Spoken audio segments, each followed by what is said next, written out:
gentlemen, welcome to this interview. So, I'm going to start with the first question. We are living in a time of big shifts. The US, Europe, and Asia are more connected than ever, but also pulling in different directions. Say that tariff negotiations would be a case in point. Given the circumstances, what are the most important changes in global finance today, particularly keeping the economic triangle in mind? Well, good afternoon to everybody. Namaskar, namaste. Thank you for this question. The question is very, nicely and wisely coined. This is a situation where the world is heading towards, according to my view, the world is heading towards a tripolar kind of economic zones. Now, what we understand is United States of America, it considers itself and it's actually accepted as a polar one. This is one center of economic zone or economic leadership. The second one is the entire European region put together in that, including United Kingdom as well. The third is the Asian region, wherein China, India, Japan, South Korea and others are there. So these three are very, very important zones now. What I find is all three of this zone are equally equipped with the economic power to create trouble on the other side. It's not the monopolistic power, it's about the power of trade, commerce and power of finance flows, or I call it the power of flows of value. Now, when it comes to the power of flows of value, any disruption in the flow process of value is going to create a disruption in the global situation. For example, when there was an advent of the new technology that was, entire world had shaken, the technology had to be adopted. Prior to that, when there was a fuel crisis, 20 years before that, the fuel crisis, compelled people to go for, fuel efficient machines and thereby, the automobile, manufacturing, large, business, large manufacturing, mega tools, everything had undergone multiple changes, and thereafter there were a lot of changes in the focus of economy. Japan could have an emergence because of that in the last part of the previous century. Now the manufacturing had shifted to China, so China could come up as a kind of powerhouse in terms of manufacturing with the advantage of cheap labor at one point of time, which is no longer there now. So, and United States enjoys the credibility of R&D. For example, the kind of continued investment in R&D which they have been doing is phenomenal, and it's more than what others are doing in the same field. So for that, if you take the points together, club it together, you'll find it's very important that we consider each and every element of the disruption. Tariff is not that important as from global perspective, but tariff becomes an important phenomenon because of the power to create a ripple in that. So it has created a ripple in the global economy, and then we need to discuss where do we put ourselves as a kind of positioning, and where the world economy has to proceed, and how to tackle these kind of disruptions in the economic forces, and how to take a welfare measure or the growth measure for the people of the world. So that way it is very important to discuss. 17th conference, tomorrow's conference, which has been arranged by ELM Kolkata in association with the Indian Accounting Association Research Foundation, wherein Professor Peter Müller from Germany is the distinguished chief guest. We are going to discuss tomorrow from the Taj Talkutir podium the same issue in great details. Thank you. Would you like to add your bit to this? Yes, I would say it's really a break in the globalization. The globalization was one of the most important things in the last 10, 20 years, and it reduces the poverty all over the world. But the tariff discussion is just an initiative. Yeah, it has much more implication on the overall economical system, especially on the financial side. The dollar was the strong currency. It secured the world economy. The US took over the burden to hold all this to back up with gold. But this will come now into a discussion. And this will be the biggest change, I think. China was growing in the last 2 decades very much. They become stronger, but they do not feel strong enough to take over this burden. But we have to think like after the Second World War with Bretton Woods. We have to think about a new financial system in the world. And globalization takes a break at the moment. Okay. My next question is, do you think India can act as a bridge between the West and the East when it comes to global strategy or finance? Yes, I see a very big chance for India because the supply chain is globalized. Yeah, we have to purchase different things, we assemble different things. And China, who was the biggest party in the global world for assembling things and supporting the manufacturing, they're more and more coming in a developed stage where India gets the chance to put their power in it, in this supply chain. And that's something where I see in the global strategy that India becomes a very important partner to take over much more manufacturing parts than in the past. So, moving on to the next question.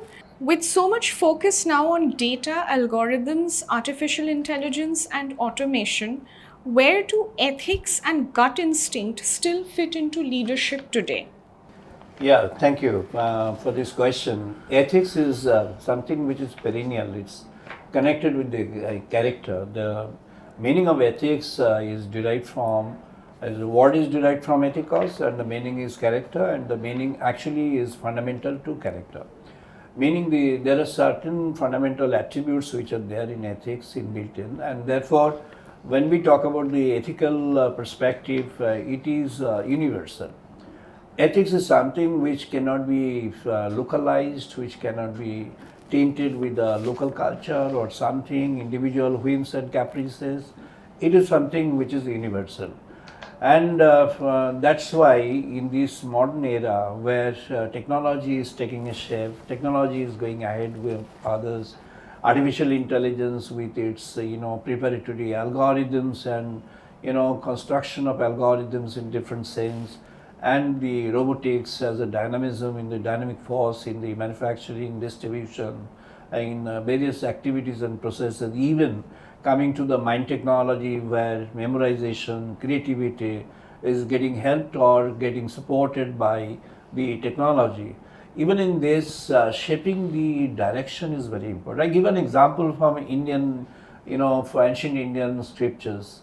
Ravana and Rama. In the Ramayana, Rama is a godly force and Ravana is a demonic force. When it comes to the power was almost equal to each other. Meaning Ravana was no less in power than Rama in many sense, though there was a marginal difference. The marginal difference was actually not on the skill, but on the values. Ravana had a values which was a long term, it was in favor of the people, in favor of sustainability, in favor of righteousness, in favor of truth, in favor of honesty. Ravana did not bother for that. He had the power to snatch a person and show he could snatch a lady also and did not behave the right way in the right perspective. So you see, it's not the power which is very important, it's but the quality of the direction or the vector of the power which matters a lot. So in the modern world, what we have to do is the technology is there, but which direction you are going to use the technology? AI, are you going to use it for destructive or you are going to use it for constructive? The same question was there at the, during the period of Second World War when the atomic bomb was created.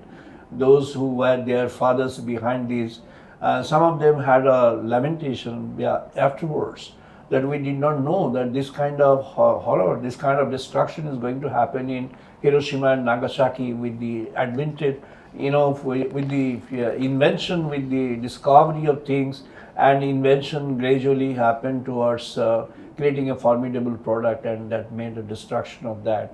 If we had known this before, then we would not have participated into this.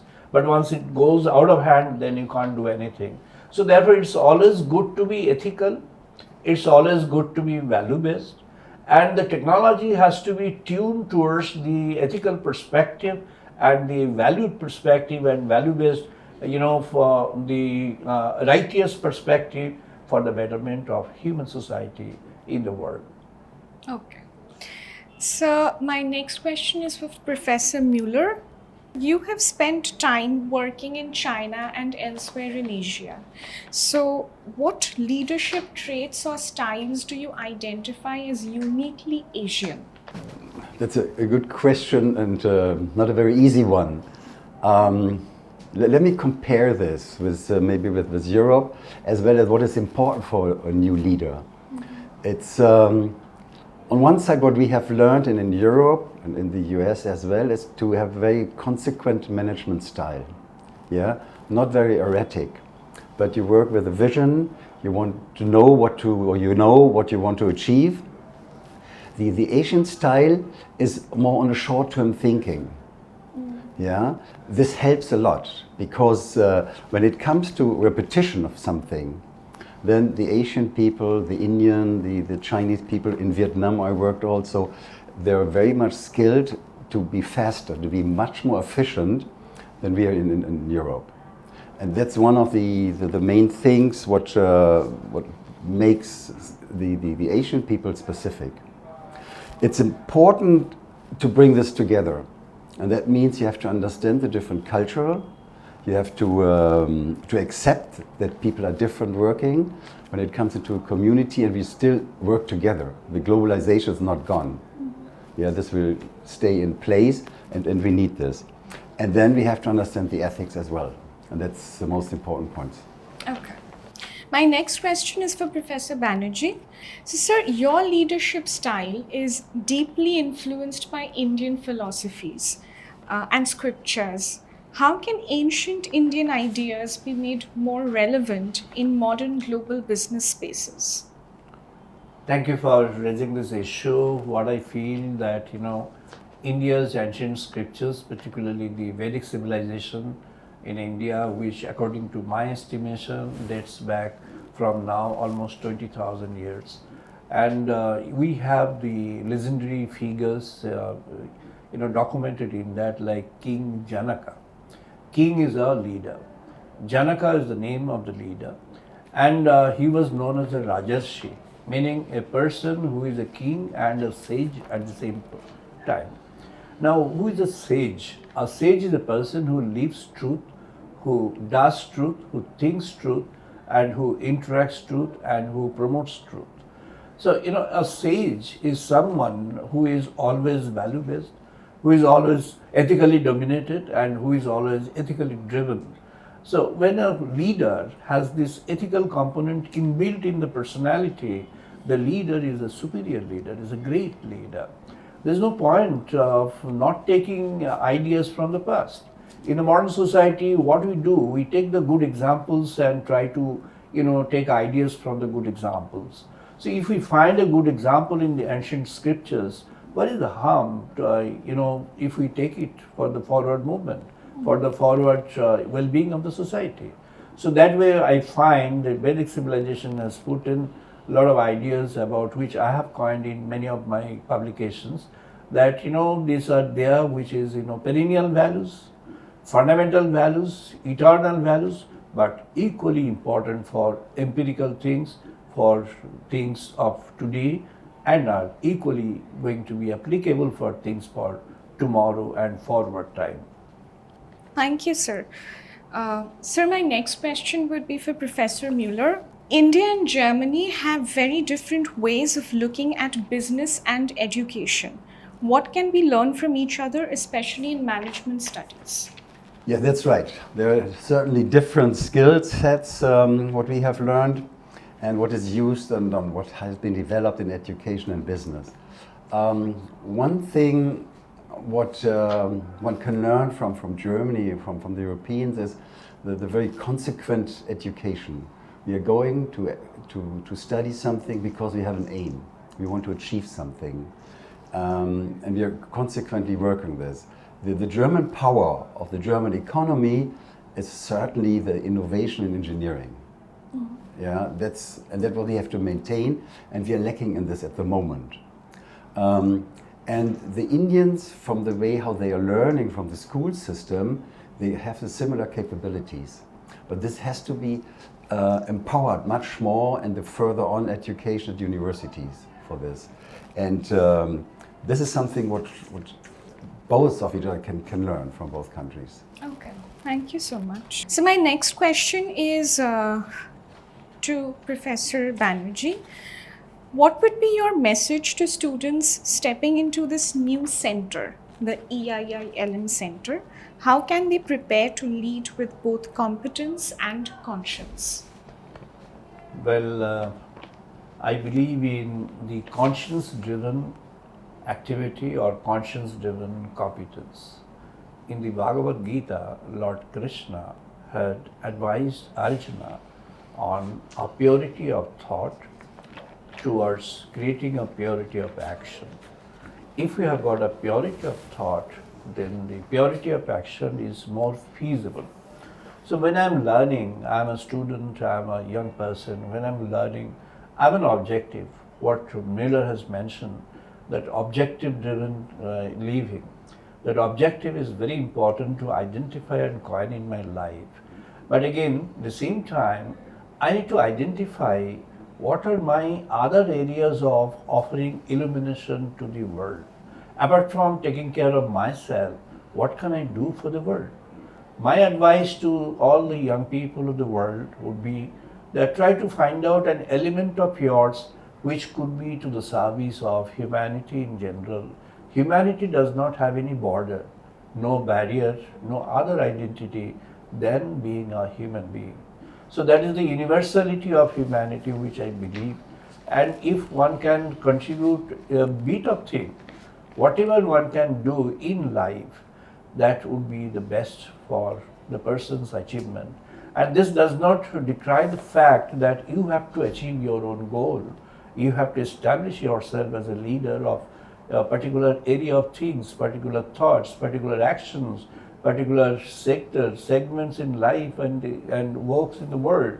But at the same time, you try to develop some areas and something relevant for the world to offer to the world for the betterment of human society in the world. Okay, thank you, sir. My final question is to Professor Müller. Finally, sir, what's one thing young people in finance or management should focus on today? Something that the textbooks might not necessarily teach them, something that they can pick up from real world experience? One point, I think it's the most important point, is never stop learning. Continue learning over the whole life. Even in my age, I love to learn new things, and that's important what people should do. They should be self-confident, that they can solve things, that they can come up with new solutions, and that they can contribute to a group work. It's very important to have a certain empathy, to understand each other, to understand other people, to anticipate what they mean, to analyze this, and then to come up with a solution. And not a predefined solution. Try to find your own solution. And that's important, which is not very much you can find in textbooks. Okay. Thank you, gentlemen, for joining us on this Thank chat. you. It was the most illuminating chat, and I wish the both of you, as well as the Institute, a lot of good wishes going forward. Thank you, madam. Thank you. And thank you, viewers, and thank you, Telegraph Online. Thank you. Thank you. Müller. Thank you. Thank you.